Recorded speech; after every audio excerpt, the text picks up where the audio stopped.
Well, you got to go back to the beginning. I was very, very fast in terms of like when I was in 8th grade, I had people turning around and saying that, you're going to go on a full ride scholarship for track and field.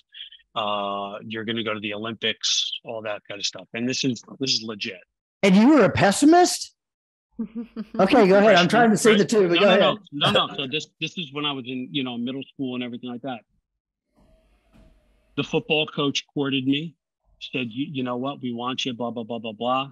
Again, football is a hell of a lot sexier than track. Mm-hmm. First game of the season, blew out my ACL. Oh, that's so unfortunate. And everything, all my hopes, all my dreams, all my everything kind of was like, I had everything from, oh, that's a damn shame to I told you so. And they were coming, unfortunately, it was coming from people that I respected.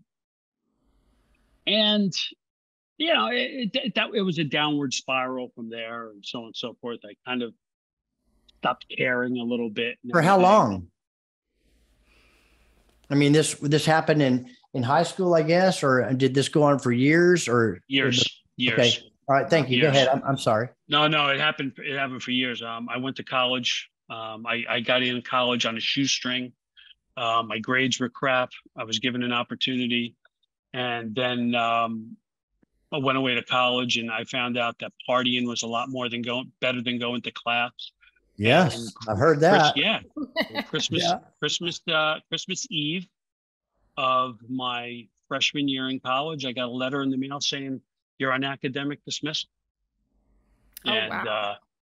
And my dad turned around and said to me, he says, all right, kid, because you got a choice. He said, you can go to college, but you're paying for it, or you can go in the service, or if you want to live home, you're going to have to get a job and pay. Tried to get in the service, but they wouldn't take me. As a matter of fact, they did a physical. I was all ready to go. And at the physical, they looked at my knee and he said, sorry, kid, we're on peacetime. We can't take you. So there was that. Didn't have the money to go back to college. So I ended up getting a job. A friend of mine worked at a dealership and said, hey, we're looking for salespeople. And the evolution happened from there.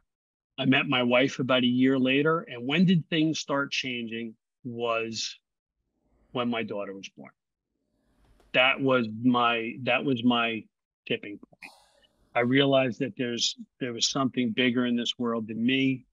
I had responsibilities. I had things I had to do. And do I want to raise my family to think this way?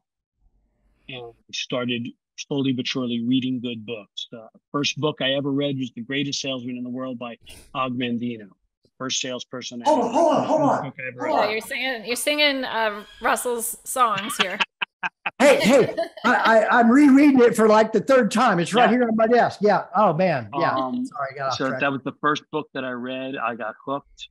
I have read everything from Og Mandino, and then it's just spiraled from there. Yeah. And I read every day. I stay positive.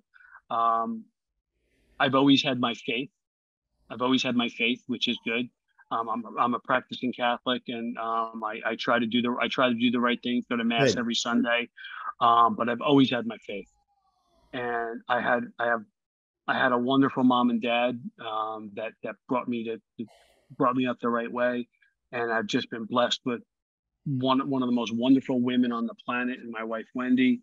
And the greatest compliment that I ever got was my daughter when she was, and my daughter, again, she got a Division I scholarship to play softball. And she's beautiful. Mm-hmm. She really, really is. And I'm not just bragging, she really is. But at any rate, what ended up happening was I get a phone call from the school nurse, and she said, I want to tell you something that your daughter did. And I said, what? She said, we have to, the junior prom was coming up, and there was a kid in her calculus class or something like that was being picked on because he wasn't going to go because, maybe he wasn't the most popular or whatever the case might be.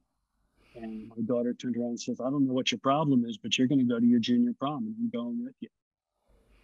And Wow. it was one of those things where when she called me up and she said, whatever you did with your daughter, you and your wife, you really did it right, because Wow. not many people would do that. And it really, it punched me in the gut that I was like, wow, I raised a great human being. Yes. If I can go to my grave tomorrow knowing that I did something like that.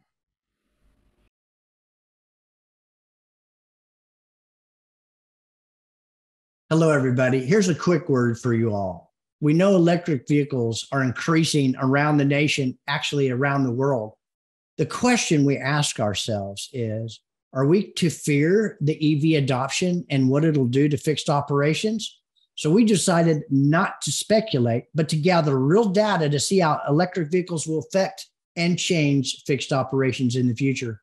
Our service department is going to remain the profit center in the future. Find out at NADA 2023 in our workshop how electric vehicles will change fixed operations. We look forward to seeing you there.